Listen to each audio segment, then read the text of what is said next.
Bonjour Haïti, tout Haïtien, tribo babo, et nous disons bienvenue sur 1804 Renaissance, show préféré là. Non, c'est Yvener du Roseau qui c'est collaborateur pour émission Assoya. Nous saluons tout côté où y Haïti et dans Diaspora et c'est dans toute Diaspora. C'est un plaisir pour nous capable de trouver la caillou quel qu'il en soit côté où y est dans samedi soir ça.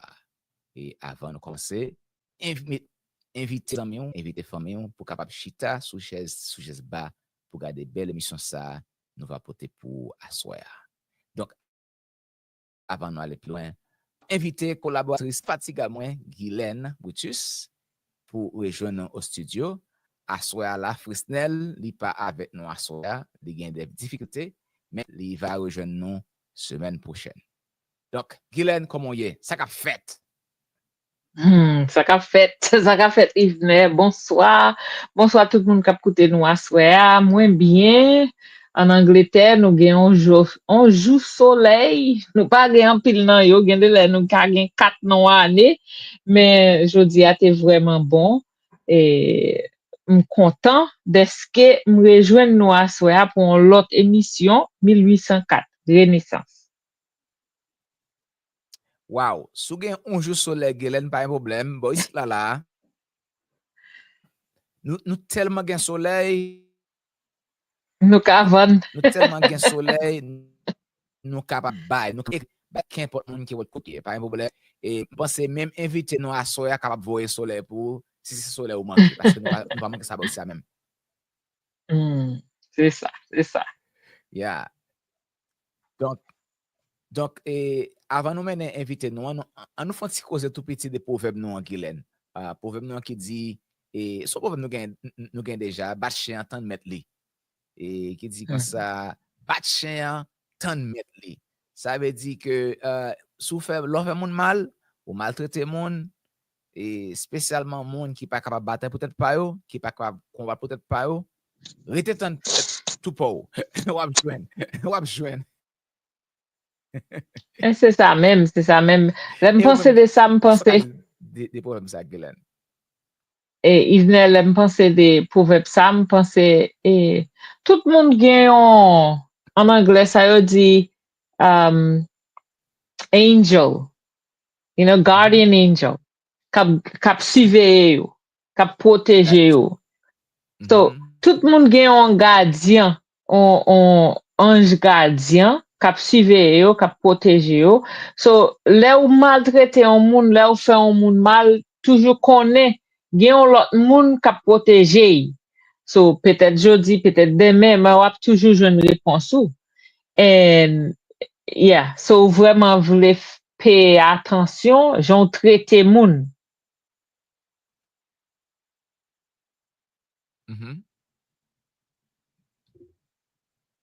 Yeah. Yeah, moi et de temps en temps et connexion à position aller tourner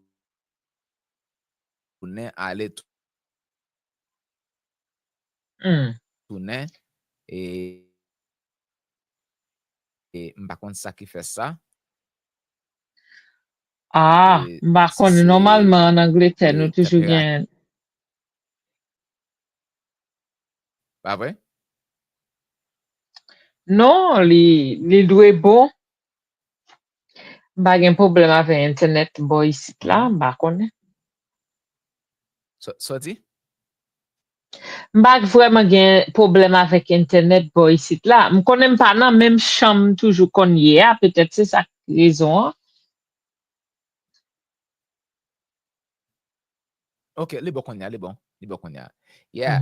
Donc non pas prendre le temps pour nous capable bring our guests, and tonight we have a special guest on our show. Let me go ahead and take the proverb off so we can introduce our amazing guests on the show this evening. So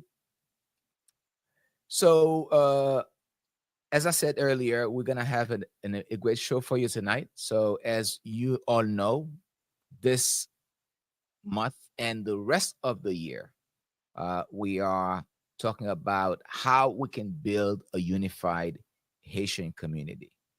So tonight, I'm really honored to welcome someone whose work not only groundbreaking but soul stirring.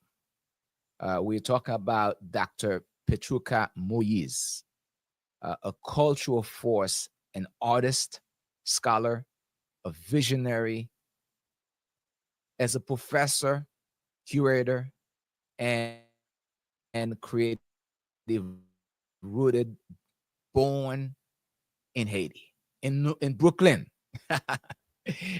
dedicated her life to preserving and elevating identity through art, technology, and education. And she is the co-director of the Haitian Art Digital Crossroads project, which is a revolutionary initiative that is making the world's largest public collection of Haitian art accessible online, creating a bridge between memory and innovation. Her research, her Beautiful. artistry, and her leadership speak to the core of what we believe in here at 1804 Renaissance, which is reclaiming our narrative, uniting our people, and building the future we deserve. Dr. Moïse, welcome to the 1804 Renaissance. It's an honor to welcome you to the show. Hello, everyone. Thank you very much for this opportunity. Welcome, Dr. Moïse. Yes. Welcome, welcome. I'm so happy to be here. Really excited. Very good. Good. Yes, we're so happy to hear you. We're so happy to speak with you this morning, afternoon for some people, and morning for some people. And we know when it comes to broadcasting, especially we have content on YouTube and all over. So we can't really say this morning. So someone who is going to be watching it later is probably going to be morning for them, and someone else is probably going to be daytime for them. So, so when it comes to the internet, it has no time. So Yeah. it's when you watch it. So whenever you watch it, When you watch it. bonjour, bonsoir. Yes. Bonsoir tout le monde. Bonjour tout le monde. Salut la société. Voilà. Salut, salut. Bon. Je dis salut la société a, me songe l'aime petit et c'est ton bagage me konte de gamon yo di en pile. Bonjour la société, comment nous y? Yes. I feel like when I say it, I feel like I'm talking to our past, our present, and our future. Oh my God, that's so beautiful. Yeah. I like that. Bonjour la société, l'on dit bonjour la société. Toute société a dette. Ni présent nous, ni demain nous. Moi mais ça. You can't leave the ancestors out. You know what I'm saying? No, never. Yeah. En parlant des ancestors, me songe longtemps les m'a grandi à Haïti et gon coutume, m'te kon jouer gan moun yo ap fait. OK? Et les ou levé nan matin avant yo levé à boire café, yo prend tasse café a, y a vire dans plusieurs coins. J'étais glou. Yes. Ça c'est pour ancêtres yo. Vous comprenez? Yes. Ça son bagay, m'gè recommencer dans coutume ça, vous comprenez? Parce Yeah. que l'aime qu'on l'a fait, c'était l'aime de ti moun petit, m'pas ka comprendre ça. Vous comprenez? M'pas ka comprendre valeur en ancêtres nou yo et nous pas ka comprendre qui ça ancêtres te représenter pour nous. Mais qu'on a la grand, nous comprendre ça. Et puis il venait ba qui pi belle là, c'est pas celle nous fait. Japonais fait et aborigine, indien, américain, tout le monde fait. Son bagay qui fait le monde entier avec religion authentique yo, religion naturelle yo. And c'est pas même dans culture religion. I mean, growing up in Brooklyn, one thing we always do is pour one for our homies. Yeah. So, you gotta pour one for the homies. So it was just, it fit perfectly. And then when I found out that we've been doing it since the beginning of time, I was just like, oh, okay, let's keep it doing, So yeah, no, every morning, jeter de l'eau pour les ancêtres. Well, then starting tomorrow, I'm gonna start jeter de l'eau for Dessalines, Toussaint, Pétion, and my dad. There you go.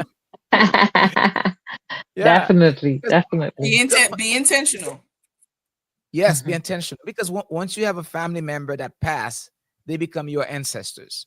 Yes. Right? They become your ancestors. So yeah, so definitely much respect for the silence. So Dr. Moïse, so we gave a short intro about you, which I always believe the introductions that we make about our guests don't do much justice. So please tell our guests, who is Dr. Un pile moun ki pa gade show sa la, ki tan do parler créole, y a demandé si c'est Russian ou ye. Vous comprenez? Dis moun yo qui est. Eh bien, non, nom c'est Petrouchka, vraiment c'est Petrouchka. So c'est un monde qui aime di blague kankou papam, kankou mamam. And the way that I ended up with a Russian name is when I was born, grand-mère te vle nom Ingrid, right? She wanted to name me Ingrid. My mom, she wanted to name me Gabriel. So they started an argument, and my father walked in, and yo di choisi. And he knows better than to choose his mother over his wife. So li di Petrouchka and li kite chamna. C'est ça. En final, Petrouchka petit lanye. And Petrouchka is a Russian name. It's a ballet written by Igor Stravinsky, and it means, in old traditional Russian, it means beautiful doll. Oh, wow. It's a nice story behind it as well. Petrouchka. Yes. Petrouchka.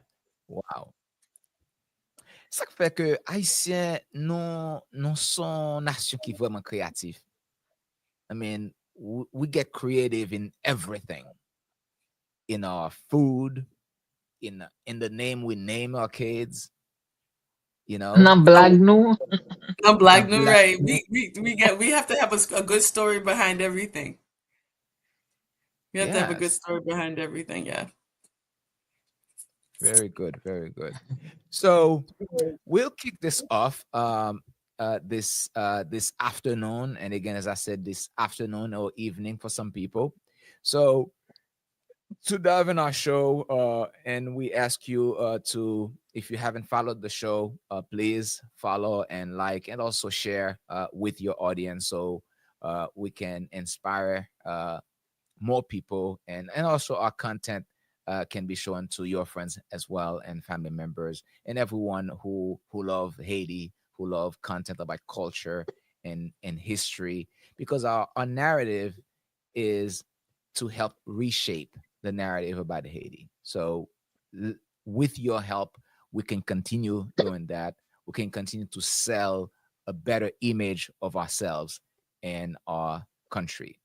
So, Dr. Moïse, you've described art as a tool to reclaim narrative and memory.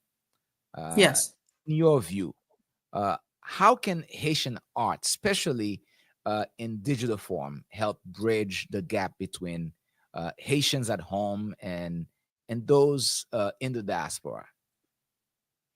I think it has several. It's very layered. It's not like a simple answer in the sense of one thing that I feel that I'm trying to accomplish to do. In building the Haitian Arts Digital Crossroads project, when I designed it, there were several gaps, as you were saying, that existed within our culture.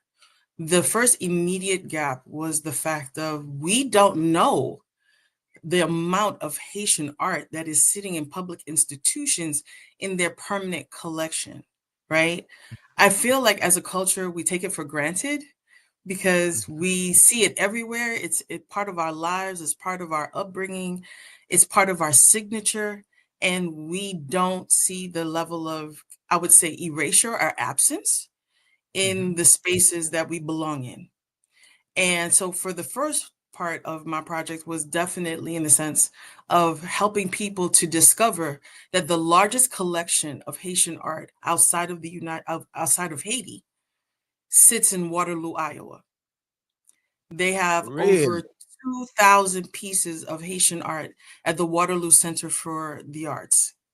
And so my responsibility, after I finished my PhD at Louisiana State University, I won a national Mellon Foundation grant.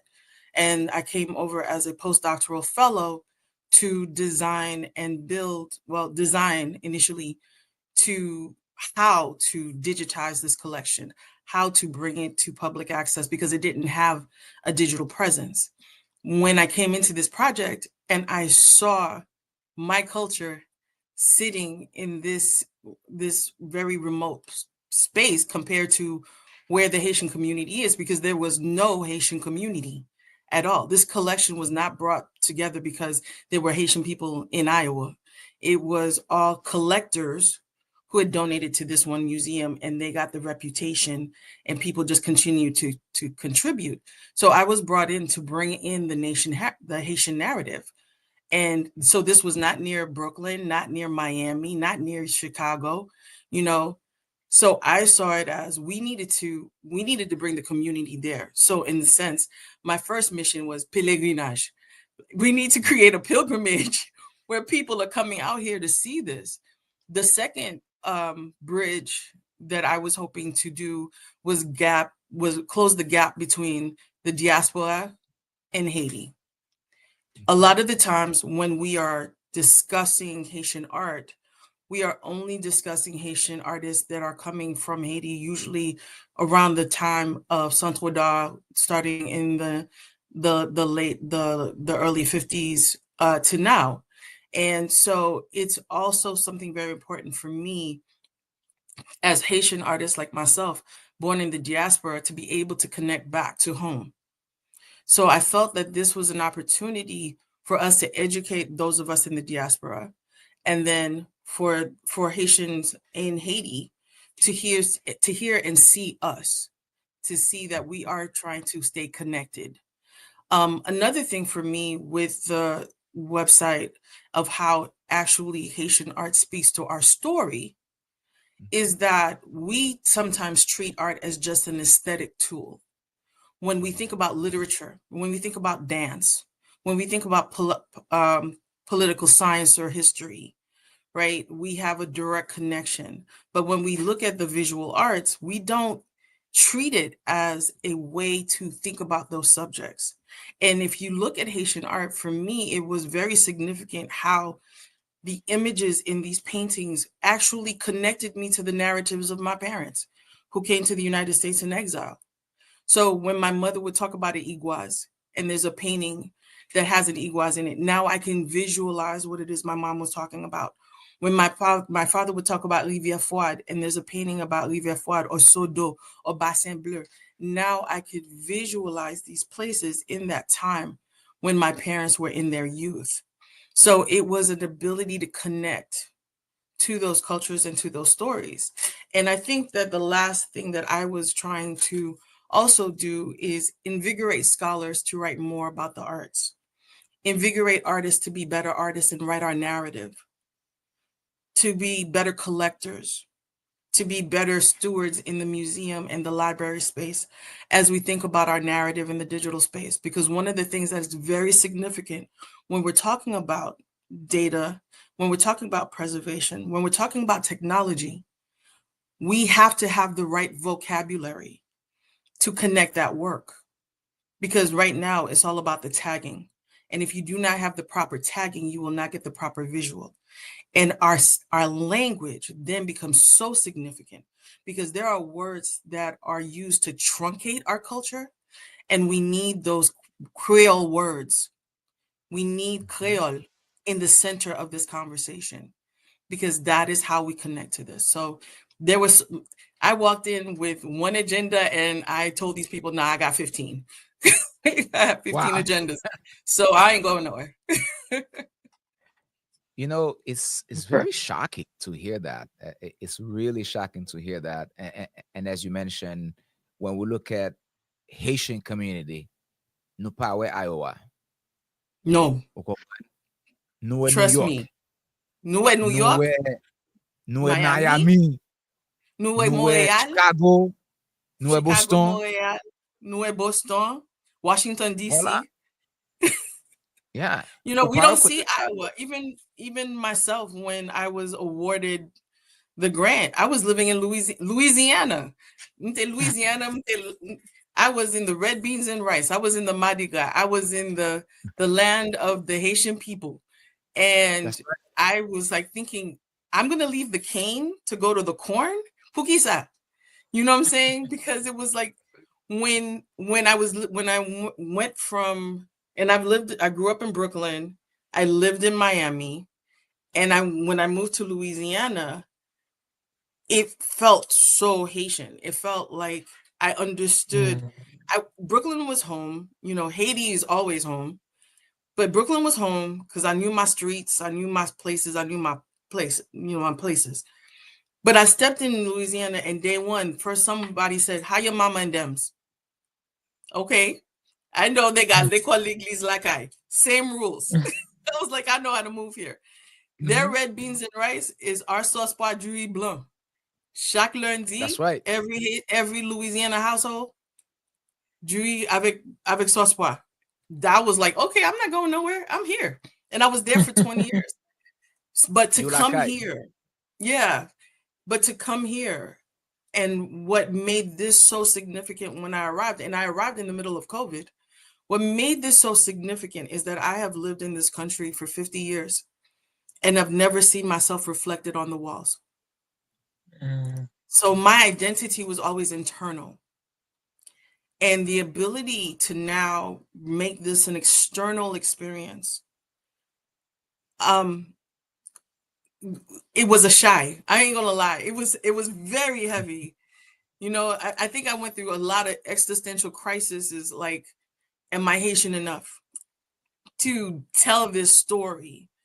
And then at the same time, it's the scab of knowing that you had to come to this country, maybe forcibly acclimate or willingly acclimate, or just always going into spaces where you're not Black enough, you're not Caribbean enough. You're always having to prove the identity that you choose to represent. And yet it's not reflected because people don't see, they don't know what you're talking about. They don't understand, how your home life is. When I'm telling people I only spoke English when I was sitting in a classroom. When I go home, we're not talking English. We're not having the habits of an American. I can't go play outside. I'm not going to dance. Dormi la kazami. Yeah, no, you can't go. I can dormi kaimun. You know what I'm saying? These things that is in the landscape that we live in, but we don't live it. That's what I'm saying. We don't live it. So to have this responsibility to put a narrative on 2,000 pieces of art, for me, there was a certain level of anger I had to balance, Then at the same time, how can I bring this to my children? How can I bring this to my future grandchildren? How can I bring this, to my grandchildren? And how can I bring this to the future grandchildren I'll have and everybody else's? How can I honor my parents? Because they're the ones who gave me their stories, who gave me their existence. And I became the steward of that. So how do I honor them and then bring awareness? So it was definitely a task. But one of the things I said, I was not going to do this alone. So there's two things that I will always rely on. Two principles that we have. We have the principle of l'ACU, intergenerational learning and intersectional learning, and Combit, where we do collective work. And I knew that I was going to have to go back to our Haitian experts, our scholars, and create that space for them so they can come to with me and help me do this together. So in my effort, when you're kind of designing how are we going to approach this, it's not just taking the pictures. It's not just putting it in a catalog, right? You cannot use the way of the colonizer to decolonize space, first and foremost. Ooh. So, Can you say that again, please, Dr. Moïse? thank God I already signed the contract.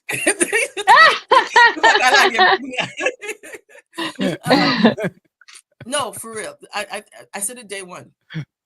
When we had, in 2020, when I came onto this project, we had devastating events happening across the diaspora. We had George Floyd. We had murders. We had disruption of our society, of our homes. And one of the things that everybody was talking about was decolonizing spaces, right? So that became like a hot, trendy term. And as people started saying, well, how can we do this? And I was like, well, first of all, we can't use the way of the colonizer. If we are going to decolonize space, we have to not use the way of the colonizer, right? And the way of the colonizer is that X is equal to one answer. The way of the colonizer is that we should only do things that can be monetized, right? If it's not making $1, it's not making sense. That's what we've all learned on the American landscape. It's like the pursuit of happiness, right? So for me, when I started to think about who is collecting our information right now, right? So the two gold stars was the Library of Congress and the Getty Foundation. These are the two gold stars of the standards of looking at Western provenance and the information that is collected. Yeah. And so in provenance, power is given to the buyer, not the doer, right? So we collect 7 lines of data when we're going into a museum on standard. So the name of the piece, the name of the artist, the measurements, the medium, who was the donor, okay? In majority of Haitian art collections, if the name of the artist, if the name of the piece is not known, the person who contributes it to the museum, the donor, can rename it, okay? If the name of the artist is unknown, unknown is acceptable in databases. Measurements don't lie. Math doesn't lie. Medium, they may know what we use, they may not know, they may leave that unknown. But what never goes unknown is the donor. So I wanted to go beyond provenance because I don't care who owned it. I want to know who is it. I want to know who the artist is. I want to know the community they came from. I want to know the materials that they had access to. I want to know the readings that they had influence, because when I analyzed it with the Haitian analytics, with Haitian intellect, those 7 lines of data can unpack to 128 lines of history that we can talk about. You may not know what it is, but if you ask a person from Latibonite about an artist from Latibonite, how and why and where did they make that, you can do tout bagay, right? But those buckets don't exist in databases. So I knew that even if I was able to collect all that information, where are we putting it? So I had to kind of go back, build a platform that I would create those buckets of information. And so my methodology is going beyond provenance, where we look at the 128 lines of data. We look at the object and the table by itself, of its materiality, of its history, of its presence. What is this piece talking about in the foreground and in the background? I'm talking about the artist, not just when you were born and died. I want to know where you grew up. I want to know where you were formally educated. I want to know your artistic paths, your journey. Who is your teacher? Who is your apprentice? Who are your colleagues? What co-ops did you belong to? What movements did you belong to? And today, what's your digital presence? Do you have social media? Do you belong to a group? Do you have a website? Where's your narrative? Right? Then, of course, we want to know what exhibitions has this one piece been in, because traditionally our art was relegated to naive and primitive. And that is a moniker that was given to us. And also we willingly accepted it because it opened doors. Okay. And of course, we're not going to rock the boat because it gives us an ability to be seen as modern and contemporary. However, when you look at a voodoo drum,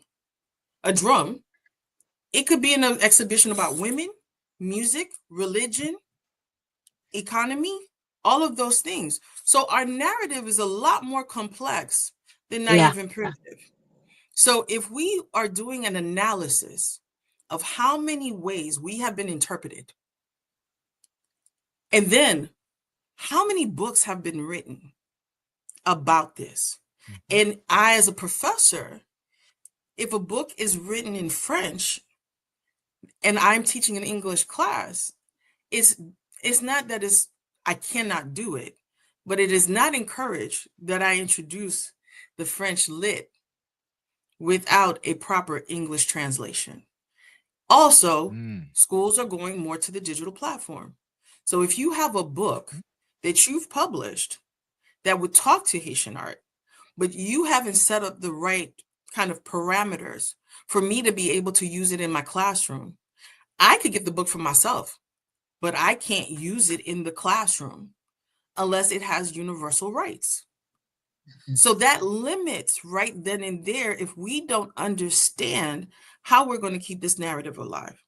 So I, in my effort, was like, okay, I created the 128 buckets.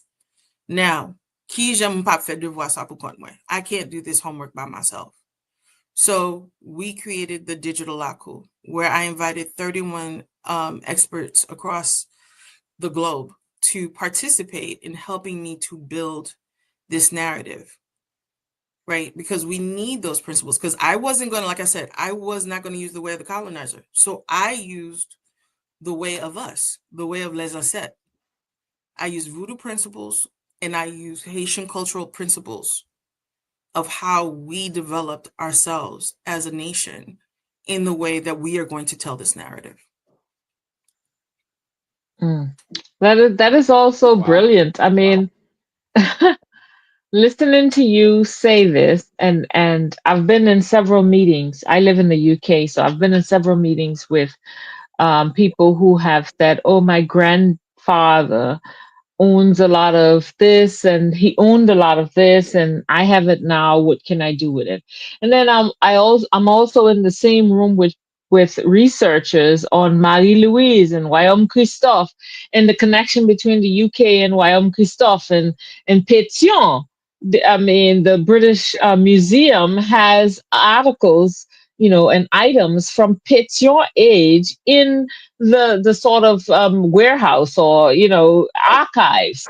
They don't put out, but they have it in archives. Can you imagine during the Wyoming or during the early Republic how many institutions and how many families own articles or paintings or items or clothing? When the Wyoming Christophe ended, people just ravished the citadel and they took everything from there. And my mind is going while you're speaking about this. I know you're working in the US, and I'm thinking this needs to be something larger. This needs to be something where we collect and archive who owns what of the Republic, so that when we do have control of a governance, a governance structure that is legitimate and that cares about the Haitian people and cares about that we can reconnect these archives to our republic, because that's where it belongs. It's not about when we can now. See, that's the catch. We can now through digital space, right? Because if somebody comes through Iowa, it wasn't going, I was in your neighborhood, let me come and say hello. You intentionally had to come here because I have to intentionally come here. It is not along the way too, right? That's why I said to create a pèlerinage, to create that kind of ability that if you cannot physically come, that does not discount you to the ability of knowing, right? Yes. It doesn't discount you from the ability of knowing. And my project started in the United States, but like I told you, they thought one project, I made it into 15 because now we are international. I am trying to find all institutions across Europe, South America, Caribbean, anywhere in any place that has Haitian visual art, right? And I'll show you how significant this is for me personally. As I was doing this work, my cousin reached out to me and said, I think we found a letter of General Moïse, right? General Moïse is my ancestor. And we have always had this belief coming from as early as my great-great-grandfather down que pour la famille Moïse, the land belongs to the people, right? Mm-hmm. The land belongs to the people. You are of service. If you are a Moïse, you are of service to the people, okay? Your job is to not sit on your laurels. Your job is to make your branch and make sure that you produce, right? Mm-hmm. So I'm like, okay, fine. I, use my teacher credentials, fouye, and I reached this person, this man in New York, had a letter from General Moïse where he is buying land for his soldiers, right? Because that was the contention between Toussaint and Moïse. Even though Moïse was the more popular general, Moïse believed that man should not stay in the plantation system. He needs to have his own land, his own autonomy. So I bought the letter. I read the letter to see that very much so that we are still living these words, that I now have proof that this is what we are about. And that's the problem. I called my cousins. I said, yo, we got the connect, right? But it wasn't enough for me. I put it in the Grinnell Library. I want my students to also see this, and then the school, they leveled me up. They went and got the letters from all the first republic presidents of Haiti and during the revolution and everything like that. So that letter sits with the letters of Pétion, Toussaint, everything that we have now. And I'm like, okay, now let's grow this. Let's connect the art that reflects this. Let's find the images that talks about the writing. So that's what I've been doing. And we've been working with the Jacob Lawrence prints. We have a collection of the Jacob Lawrence prints because Jacob Lawrence, during the Harlem Renaissance, wrote a book about Toussaint Louverture, a children's book back in 1934. He painted all the pictures. Oh, wow. So to do that, so I just did a exhibition at the Waterloo where I took these 15 prints and I mashed it with the Haitian Art Collection. And I named it Fleuve, the Revolution of Freedom and Flow, because I wanted people to see that there are different artistic revolutions that have happened in Haiti and outside of Haiti in relations to how we impacted the Harlem Renaissance. That's what I'm talking about, leveraging. So we don't have to wait till then when we have a stable government. We can do this now. We can connect now. And that's what I'm asking scholars to help me do, is connect all these places. And I've been the Johnny Appleseed of everything Wapkon Haitian art for the past 5 years. Because everywhere I go on Instagram, Wapkon Haitian art. Yeah. So Dr. Moïse, so we're gonna go ahead and take a short break. Then we'll be back. But before we take a break, Marie Nadine Pierre asked you a question, and she wanted to know, was your ancestor the same General Moïse who was the General Toussaint Louverture's nephew? That's what Marie wanted to know. The answer is yes, but here's the deeper tea. He was General Toussaint Louverture's grandson because his mother was Toussaint Louverture's daughter. But he would always be presented as my favorite nephew. Yeah. Tonton. Tonton. Vous connaissez. Vous pas le cheveux blanc. Pas So, yeah, that is the same General Moïse that you read in the Black Jacobins. Marlene Dot did a wonderful, General Moïse in this book, right? She gave me such details about my ancestor. And I so appreciate it. But yes, that's him. Thank you, Dr. Do. So we'll take a break. We'll take a break right now, and then we'll come back with our second segment of the show, and we'll see you soon. All right? Yeah. Look, I'm Haitian. Yeah, I'm impatient. Yeah, if I want it, I'll go and get it. Yeah, with no hesitation. Yeah, never on time for the party. I'm always on time for the paper. Yeah, told you I'd be there by 9. I probably won't make it till later. Because I'm Haitian. They know I'm Haitian. Yes, I'm a Haitian. Yes, I'm a Haitian. We must stay vigilant until we are free. Well, I think right now, genre filmmaking is opening itself up to finding inspiration in culture. So we're just seeing filmmakers in the genre space going back to culture. So I'm inspired to do the same thing. So I just went out looking for my people, and I found them here at the festival. Man, I feel great every single time. I feel inspired. I always feel inspired after every single festival. Just ready to see more work, and also for myself to do more work. Seeing it being done by Haitian people, by other people, lets me know that it's possible for myself, and it's possible for you as well too.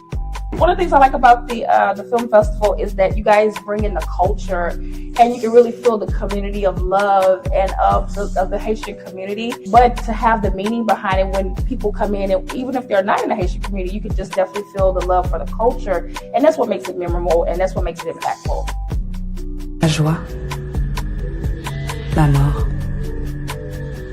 le désespoir. What does that mean for the U.S. to arrive in a nation that was created by former slaves? Almighty God is hiding in the cloud, watching us. L'espoir fait vivre. The ancestors are calling me into battle, Tabitha. This is for my baby, and this is for Haiti.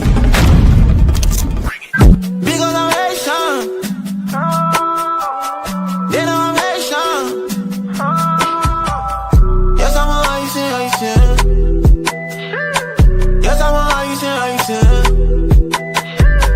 The fellowship, people talking, watching these amazing films, and just to share with our community, for them to be empowered to deal with like difficult things that are going in Haiti and the beautiful things that are in Haiti, the complexity, you know, and that's what I really wanted to show, and it felt was successful. We have great filmmakers where their films are traveling abroad, internationally, locally, making an impact. So, you know, we're just going to keep championing Haitian creatives, filmmakers from the African diaspora. They're doing amazing work. We're going to have 2 days of amazing films here at the Bonsall Gallery Theater, and we're going to have films online. Come look at the best that we have in our community, and come see us.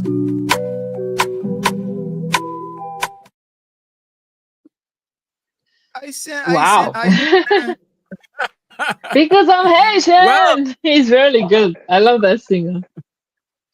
Oh yes, me too. And by the way, I am gonna be at this event on the 16th. So yes, definitely. And I'm gonna meet you for the first time in person. So That's we're gonna right. do some short That's interviews right. together. Oh my God, I'm so jelly. I know. Not just one second, poor Gillen. Live, right? Maybe you can watch live. Okay, we can watch live. I'll watch it live. I have my organization is doing a summer camp for kids in August, so I can't move. I see. All right. So kick us off, Gillen, with our second segment with Dr. Moïse. Well, you know, Dr. Moïse is doing a lot of things that I love, and I've been very passionate about Haiti. I'm Capoise, so you know everything that entails, you know, when it comes to culture and recognition of culture. I have never lived in Haiti. So I think at the age of 2, I grew up in the Turks and Caicos. So I have always hungered for this connection. And I've always strived to create and to recreate and to find this connection. And living in the UK, I realized the connection. I've learned about the connection between the Wyoming Christophe and Wyoming, which is the United Kingdom. And I'm just fascinated by this. And this is where I'm working right now. So when you say that you're archiving all this stuff, and I think that's where my light bulbs went off, because Henri Christophe had like 3 bank accounts here, and we don't have this sort of governance structure that's looking out for these things. Like what happened to the money, and what happened to the art, and this Henri Christophe had all these things. The Citadel was decorated. Sans Souci was decorated. What happened to those things? And that's where my brain is. And I so love what you're doing. I love the work that you're doing. And I'm just hoping that more people do it. And my question is, where do you see this growing larger than where you are right now? Where do you envision this? Or have you thought about global connections? Because I know Wyoming Christophe had connections with Germany, had connections with Poland, and he had foreigners in his military. Where do you see this? How do you see this growing?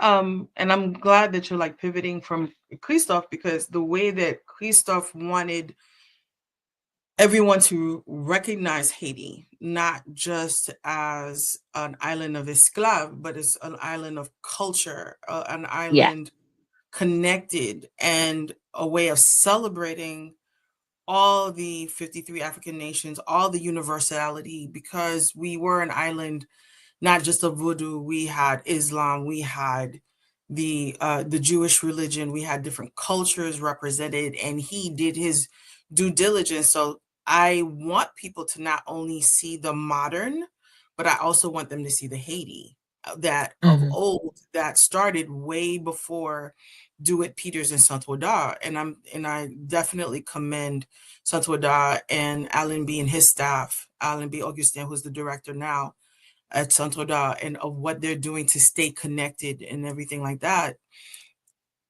I started off with the Waterloo, like I said before, but within my walking around and saying Wapkwan Haitian art, we've been able to partner up with 15 other institutions who are going to put their collection on top of the Waterloo.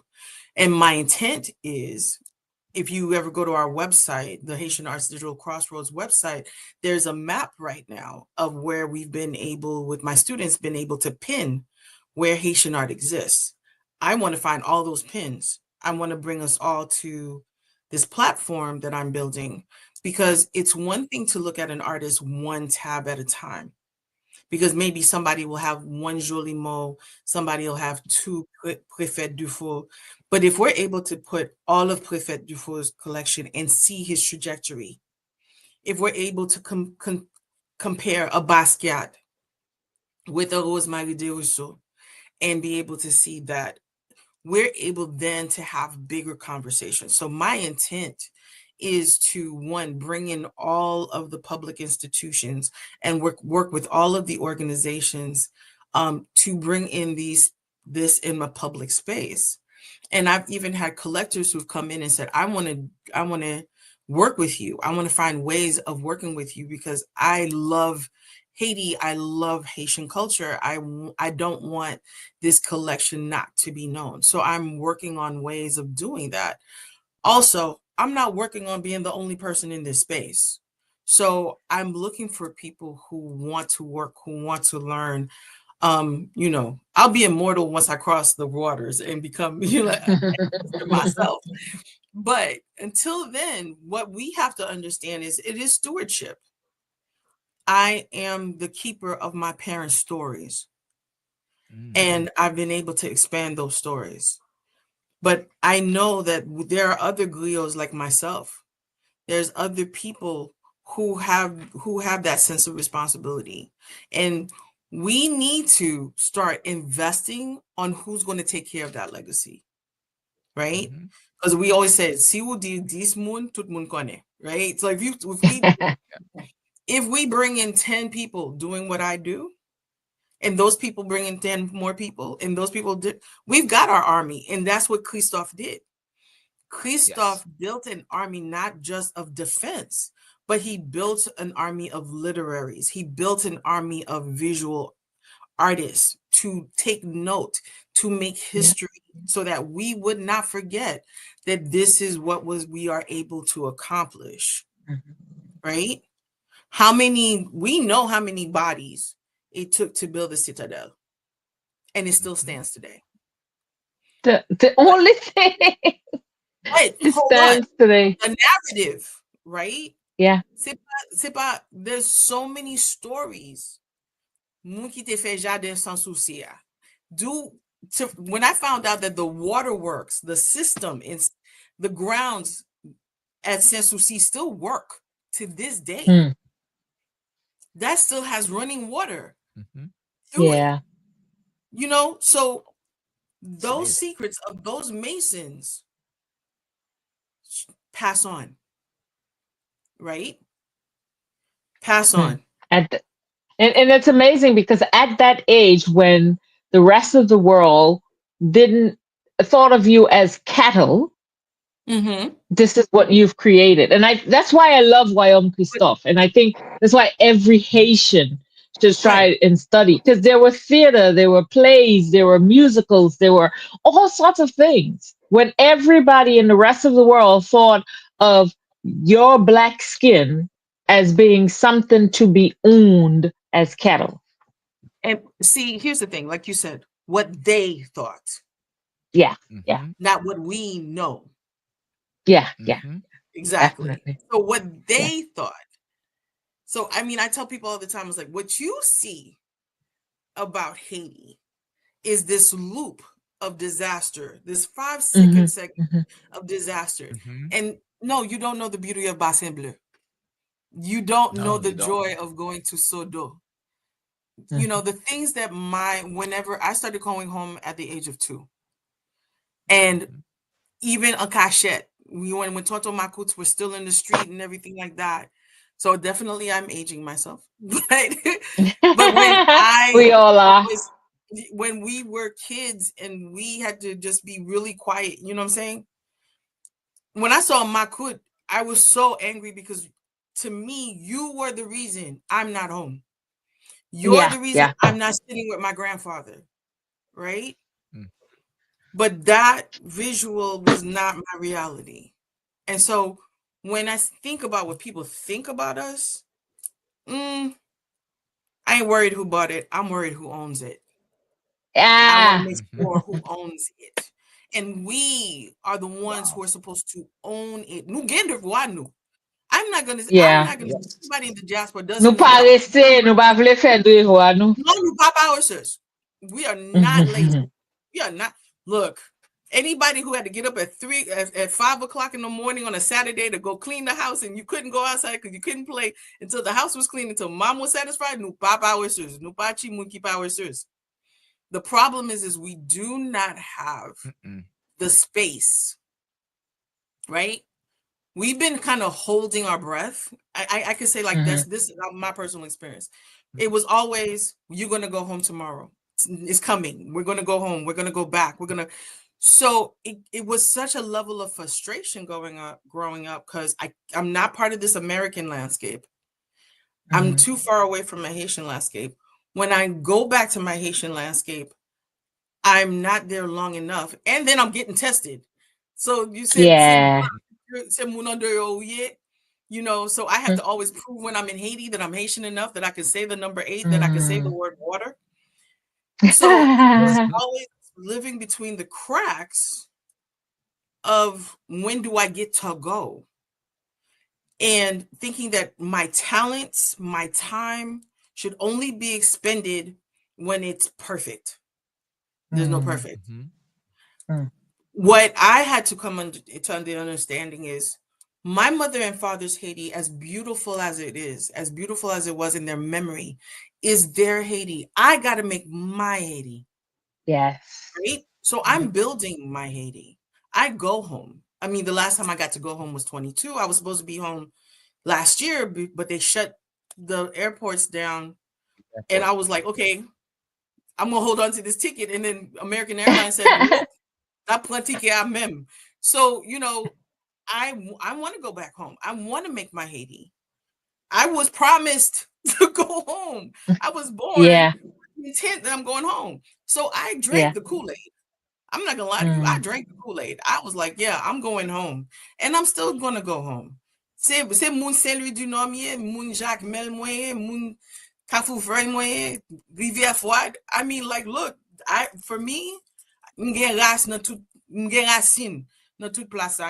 I'm going to make sure that my kids know that if I don't make it, dust me. Just me. Because that's what the intent is. This is what the effort is. So it's not that we're lazy. We don't know where to land and where to place it. But I've got to make it my Haiti. And I can't resolve on the 1954 Haiti. I got to see what this Haiti, what do I need in this Haiti? You know, what do I need it for me to do in this Haiti? So, you know, if I got to put it in the suitcase and bring it with me, that's what we were trying to do. Put the toilet tissue, put the spaghetti, put all of that until we learn how to pick from a tree and use a machete and open a cocoyer. You know what I'm saying? But we cannot go there with the ways of the colonizer, right? The colonizers got us believing that our comfort is more important than our truth. Okay. Oh, the comfort. There's no running water. Okay, make a well. You know what I'm saying? That's the truth. Right? Ben avec l'eau frette. Lord. That's a mindset, right? Like, I know when I go home, I'm not going to feel warm water. So I just rush through the spigot. Like, okay. I did that. You learn. You know, like, you know what? I give props to every woman who drives in Haiti. When I see a stick, I know she a beast. She driving a stick on top of a mountain. Let's go. That's my goal. That's my goal. You know, so I think that what we need to do in the process is think about the world that we want to have, and let's go build it. You know, that's the way I'm seeing this database. It's the way that I want to look at Haitian art, the way that I was not allowed to look at art as a child. I want to be able to see our narrative collectively, not just one piece at a time. I want to be able to say our narratives. Very good, very good. Very good. Oh my goodness. I this conversation is just so lovely.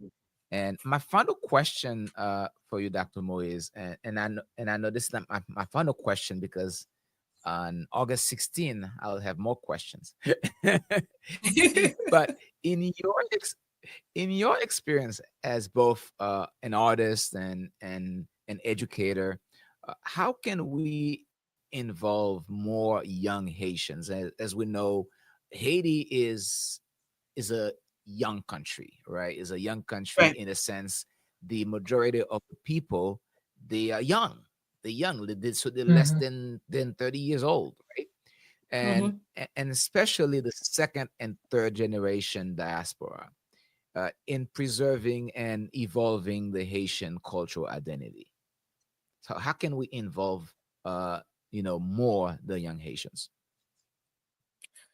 I think that we have to, one is a stigma. There's a stigma around art. We don't teach art appreciation in primary, right? And if you do get it on, like in the diaspora, if you get art appreciation and you go home and you tell your parents about it, they discourage you. They don't see it as a tech, you know, we are so driven to steer our understanding towards technical skills. Like that is success. You know, doctor, lawyer, engineer, architect, you know, I felt in the same trope. You know, I went to school for 4 years for architecture, where I realized I love the art. I don't like the business. And I would have been a great architect, but I valued stories more, the history more. I think the thing about it is, what I want our young people to know is that we are in danger. This is not just in the sense of, oh, we have to preserve culture because it's a nice thing to do. No, we are in danger of erasure. Because in a database, in the digital platform, the words that are associated, the words that are tagged to the visual is what will populate. And if we don't do our due diligence to put language, to put culture, to put identity in these art pieces that will go digital, they will be erased. In a museum, in a physical brick and mortar, if the building shuts down, they throw a tarp over it. When they reopen, or when there's a new director or a new staff, they take the things out and the art is still there. When you are building in a digital landscape, if I walk out, the codes walk out. Okay? God forbid something happens to me, then there's a loss forever. So the thing about it, that's what I'm saying, it's very imperative that I build the people behind me. And so if people want to understand the urgency of this, if it wasn't, I'll give Miami as an example. These are children, people who are consider themselves the Zoes. These are children who came over, their parents came over in trauma and did not want to speak about their experience in Haiti. So these kids only had the drapeau. They only had the flag. Then you l'école l'église la caille and the flag. They had no memory or no knowledge of Haiti, the land, the spaces that I can speak of. The level of pride to protect community that the Haitian community, the Haitian youth built in Miami during the late 80s, early 90s, pour protéger grand mounio, pour protéger chi mounio, because society allowed us to be under attack, and they picked on our elderly, they picked on our youth. Every Wednesday and Friday was a Haitian day. And when I lived in Miami, and I saw the youth who knew nothing of a land, but knew of a belief, protect and be villainized for doing it. So I raise my hats off to the power of the imagination.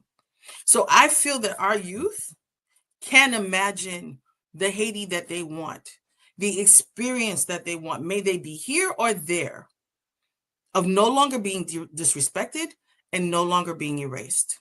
So I feel that if we want to talk about what we need to do for the next second and third generation, is one, we need to get our stories down.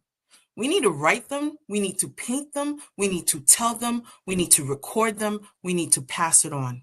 And we need to build on that. Yeah. Wow. Definitely. I am 100% behind what you said, because I mean, I've finished high school in Miami, so I kind of had a short-term experience of the 1980s and the early 90s. And in the Turks and Caicos, it was the same thing, you know? I sometimes I sit down and I don't understand the anti-Haitian, you know, but then I had a parent, a mom that was, you know, pa okipe yo, konen ki moun nou ye, le nou te kon ap mette soulier, se pi ate yo te kon ap mache, se la kay nou yo kon ay achete rad, you know, I had all of this in my mom that taught me, you know, the Bahamas and the Turks and Caicos, it was OCAP they went to for supplies. Yeah. And so I had that pride in me that enabled me to survive that Miami sort of anti-Haitianness that was going on. And I do understand what you're saying, and I do accept it personally, being, having the experience that I'm doing, and I'm doing this in the UK. I run a cultural organization, and Wyoming Christophe is like the center of Black Pride. When I talk to students, when I try to do summer clubs and things like that, Wyoming Christophe is at the center of it, because Black students are failing globally. Yes. And I think we kind of recognize this sort of individual success, but we don't recognize the holistic one, the collective one, the collective failure of this disconnect with culture. Right. Because culture is what you see the world, is the eyes in which you see the world. I think a Haitian linguist said that on an interview, is the eyes in which you see the world. So if you don't have that connection, you're blind, you're vent viré. Vous comprenez? Vent viré. Côté yo voyo ou point. So, and we need... It was a crisis. Go ahead. When I didn't see myself for 50 years. Yeah. I'm an artist. I'm painting. I'm trying to. I wanted to say that someone in the messages kept saying, she's an artist. We need to see her work. So as an artist, the way that my process and everything, like, I was like, where am I getting this from? How am I seeing this? Because growing up in New York, when you are going to the Museum of Modern Art, or you going to the Museum of Natural History and all these other places, you don't see you. But there's something in you that is making you see the world a certain way. And when you're sitting in a classroom and your teachers are asking you to cite, and you don't have enough Haitian scholars to cite from because you don't know their books. You don't know there's, you know what I'm saying? So we need to connect the stories that made the visual, that made the behavior, that gives us a fierté. Because growing up in New York in the 70s, we were this small enclave, right? Everybody was like a hustle together. We didn't talk Creole in the streets. We didn't talk French in the streets. That was all home, and it was shocking for me to realize I was in a high school with Haitian kids, and we never told each other we were Haitian. We never said it. And we came back to our 35th anniversary high school reunion, and the people gave us the statistics, and they said the 35 Black kids we had in this white school, this white prep school, you guys made it all the way to graduation, right? And none of y'all dropped out. We started a class of 800 as freshmen. 535 made it to graduation, but the 35 never moved. We stayed. And then we found out the 35 of us were all Haitian. We never said it. So then they were like, well, what was it in you? We were like, Haitian parents. We could not go home, talk about we gonna drop out. We gonna transfer. They was like, yeah. Because we had that at home, like you had it at home, regardless of what they were doing. As much as they wanted to other us, we had an anchor somewhere else with our name on it. And that is the anchor we've got to give the diaspora. Yeah, the cultural anchor. That cultural anchor of wherever we go. And it is not to say that we only have this identity when we are in Haiti. I don't care if I'm sitting on a mountain in Tibet. Yeah. So yeah. That's right. Regardless of the Tibetan culture, the American culture, the European culture, and we're open arm. We're not like, no, we are open arm. We are a giving culture. I will not be shamed by the kindness that we have shown the world. Now, we may be a little naive, but very much so. Never be shamed of the kindness that we have given other nations for the conversation of freedom. And every place else in the world has always seen this as our Blackness. Dessalines said this was our Blackness. Yeah. Right? Yeah. It has never been. We are the first to develop Black as a construct. Dis ça encore. J'ai oublié ça. We are the first. To be Black is to be free. To be Black means to you resist slavery. So, maché. Anu maché.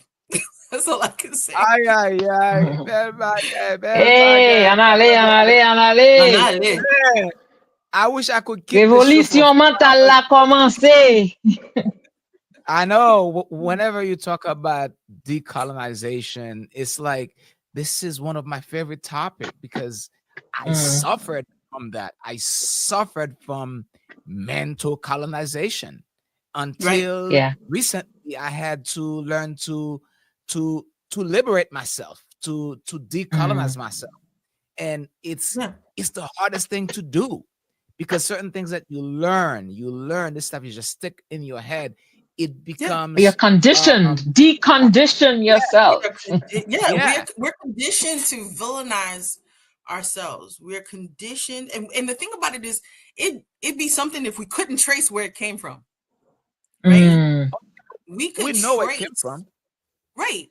We can trace our classism and our colorism to the Code Noir. Right? We could trace the villainization of voodoo to the 1860 Concordant. Right? That's the right. church comes in, the Catholic Church comes in and says, oh, if you want the US to do business with you, if you want Europe to do business with you, if you want the attacks to stop, then if you want to have a priest, then because they didn't have a priest. They said Haiti can't be universal. So they said Haiti's Catholic. Then they turn around and said our language is French. Then they turn around and said our school system can only be run by nuns and priests. So if we compare that to the Willie Lynch letters, right? If you compare that to the Willie Lynch letters, when they say how to make a slave, you take a man's family away, you take his religion away, and you take away his language. Yeah. Okay. So the project was successful. The project was successful because they could take the chains off and they know that we're still, captive in our mind. But that's how we started the beginning of the show. There's a lot of people who saw jeter de l'eau as an evil thing. But to me, it made sense growing up as a Catholic. I'm like, wait a minute, I'm watching the priest do it. Why can't I? Why can't I? I'm like, wait, why? Why can't I bless my home?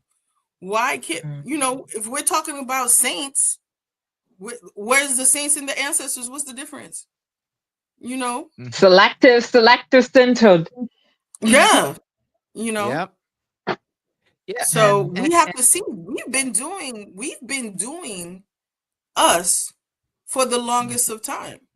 Because as Haitians, we talk past, present, and future all in the same. And I give an example when I'm talking to scholars about the fact that I said I use voodoo principles and data in data navigating. In my data design, I actually use voodoo principles. It's not X is equal to one answer. X is equal to many answers. So I tell them, I said, every time you actually go on an Amazon thing, you are actually using voodoo principles. And they're like, what? And I said, okay. You go in and you shop around, right? And then it keeps the history of what you did. Then on top of that, you get to put that in a shopping cart. That's a porto mitan, right? So you're planning, you keep things on a shopping list that's future, past, present, future. Una ceremony while you're shopping. That's a voodoo principle. Okay. Wow. That's what it is. And until we change our education system to include voodoo as a philosophy, as in the education system, I don't think we'll be able to create that sort of citizenry that can love the country and love its history and love its future, right? because we need to recognize the language that we've created, the culture that we've created, and we need to have a collective moral stance, and we can only get that from that sort of laku philosophy. We need to use voodoo as a philosophy, not the image of voodoo that we've been preached, the negativity. And I had a discussion with a friend of mine today, and she was talking, there's black magic and there's white magic. I said, just the term is disturbing. Right. What does that mean? The fact that you're using black as an identifier as yourself and also as an identifier as something negative, it's confusing. It's confusing. And the thing is, the youth are asking the questions.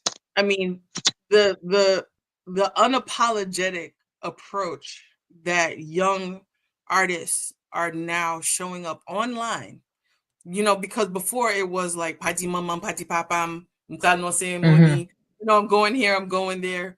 But now it's like it's live and it's shared. And like I went to my first Gide ceremony online, and I actually took my audience, my Instagram followers, and I said, look, I don't know nothing about Gide, but let's learn together. And I made it an educational thing. And I was like, okay, let's see how we could do Gide in Walmart, make it real. Because I was like, what's up with these colors? What's up with this? What's up with that? And what did we learn? And why did I not learn this? Let's question that. Why did I not learn this? And then, we just demystify this situation. And nous pas besoin what? We do not need to be ashamed of discovering this.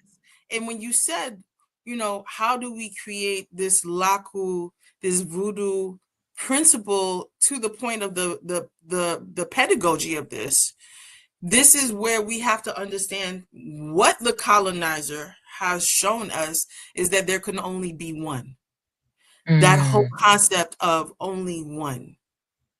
Whereas the laku says you can learn from all. Right? Même façon ou ka apprendre dans mes grand monde ou ka apprendre dans mes petit monde. Oui. Tout le monde gon right? And so that is where, to be able to understand how we have been made to isolate our thinking.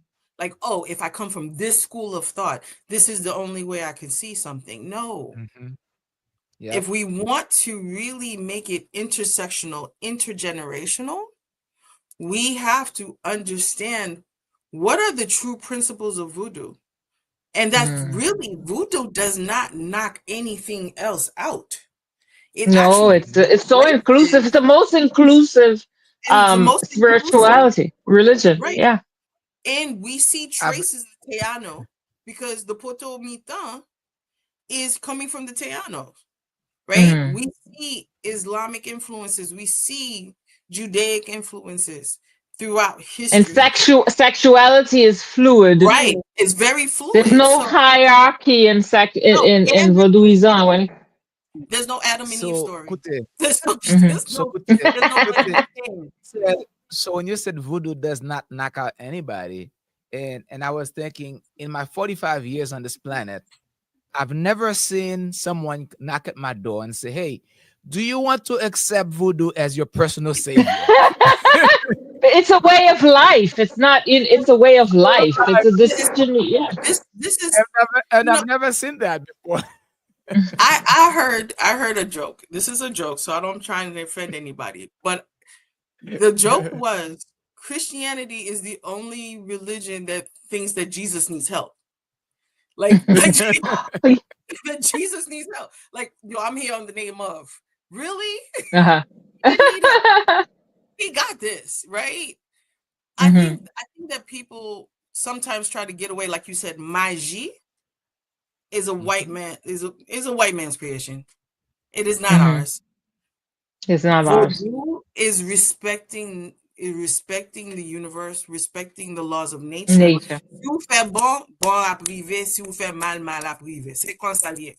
You know what I'm Et puis, saying? c'est même bagay avec toute religion naturelle, yo, American Indian, yo, Aborigine, yo, tout. It's like you do good, good will happen. Do you do? And the thing about it is, it's not, oh, this bad happened. Oh, I must have done this. No, we are part of this. We are part of all of this. And when you have that understanding, then that it's not you, it is not a shame, it is not this blight. It is just the beauty of understanding that life is birth and life is death. We see this cycle, right? And we see it in our art as well. We see it as our art as well. So when I looked at the season of Get It, I was like, of course, it is the closing of harvest. It is not this Halloween theme. It is the closing of harvest, is celebrating the work that we have done. It is celebrating the harvest that we have done, the things that we have accomplished. And then at the same time, we prepare for next season. We plant the seeds, we plant the ideas, we plant our hope, and we watch that grow. And we prepare for that and we make that. So there's a sense of ideas, but maintenance, preservation, and sustenance, right? And what we have to learn, I think another thing is, which is another part of our Haitian culture, is craser briser. We have to learn that we don't have to burn everything down. We have to learn to rebuild. We have to learn to be sustainable and preserve. Yeah. And I think speaking of some belle show as well. I know. Speaking of, I mean, I just don't want to leave. I'm sorry, I just don't want to leave. I don't want to go. And speaking of, I know it's probably 2 a.m. for you. We'll let you go in a minute. So, and I think the oppressor realized how voodoo philosophy can really liberate Haiti. And they saw that. And they said, like, you know what? We had that chain in your feet. Nous te gen chada na pied. Kounya la, puisque ou batay ou etiye chada na pied, we're gonna put that chain in your mind. In your heart, in your mind. Christianity is that chain. Religion is that chain that we have in our mind. Because how you gonna tell me, you know, you give me everything that I used to practice is wrong, is dirty, is this and that. And you're presenting me a God. And you said that this God created the heavens and the earth. He created everything we see and everything we touch. And you're saying that God is omnipresent and he is omnipotent. He was there before, he's there now, his goal is gonna be there. He could see everything. He knew you before he formed you in your mother's womb and all of these things. And you're saying that God could not write a page himself, that somebody else had to write those pages for him. Come on. Okay. So I'm going to flip that on his head and giving your same example. Everything that they gave back to us, we gave to them first. Okay. Parce que même Jésus, c'est dans Northern Africa. Yo dit comme ça, pas mettre, yeah. Everything that you just said, who taught them that? We did. Why? Because all of that omnipresent, c'est ancestre, c'est loi, c'est bon Dieu. Yeah. You know what I'm saying? Because the thing is, what people seem to forget is that regardless of whatever faith a Haitian person is, and nothing against the Protestants, Catholics, Muslims, Jewish, we are the most spiritual people ever known to man. Okay? We are the most spirit. Whatever we do, we go in head first. We deep dive in anything and everything we do intentionally, right? And we're people who, when God said, 3 or 4 of us in the center, I'm in the middle. I could tell you, I have watched my mother grab Krishna, rabbis, everybody, and she gets everybody in the prayer circle. You know what I'm saying? Because we believe in that higher power, regardless of whatever we want to call it. And we believe that we have that responsibility and that legacy to ourselves and our families. Mhm.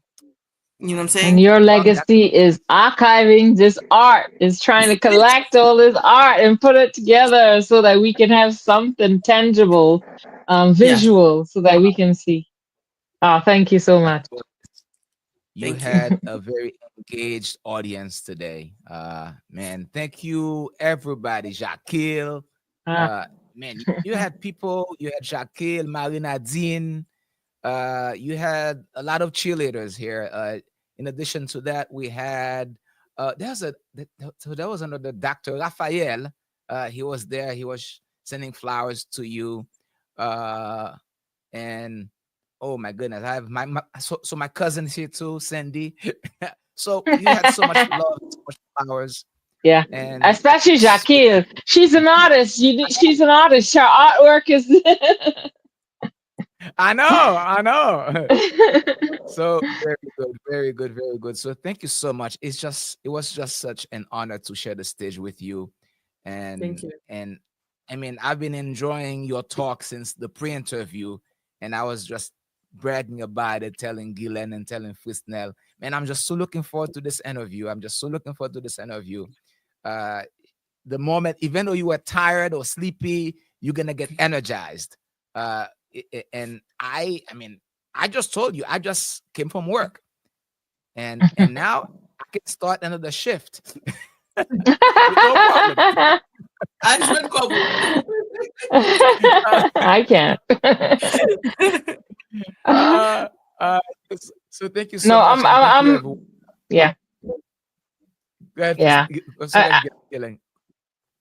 I'm just happy that I think I'm really proud of 1804 Renaissance meeting and interviewing these amazing people that in the diaspora that have shown us that they're continuously working for the benefit of Haiti.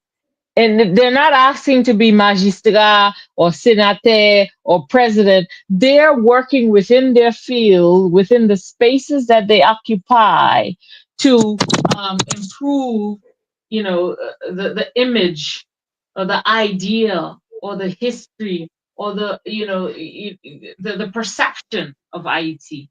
And I'm just so blessed that I get to meet beautiful people doing brilliant things every time we get an interview. Thank you very much. Thank you. It's been my honor. Thank you, Dr. Moïse, and thank you everyone for continuously showing us your love. And thank you, and continue to share our show, share our content on your Instagram, on your TikTok, on Facebook, and LinkedIn, and wherever you're watching us. Remember, our liberation, our freedom start with changing the way we think about ourselves, not the way we're told. Not the way we're told. Yep. And thank you, and see you next week. Oh, actually, next week, I'll be in LA. live podcast. Not next week. Oh, the week after we'll be in LA. The 16th. Right. The 16th. Yes, the 16th. Yes, the week after we'll be in LA. So we'll be doing some great shows in LA. Yeah. So I can't wait to see you guys again. Thank you very much for watching. Thank you again, Dr. Moïse. Thank you, Gillen. Frisnell, shout out to you. You can't be here today, but you can watch the show later. All right. All right. Bye-bye. Love you, Haiti. Haitians and Haiti. Have a good night. Yeah. Good night. Yeah.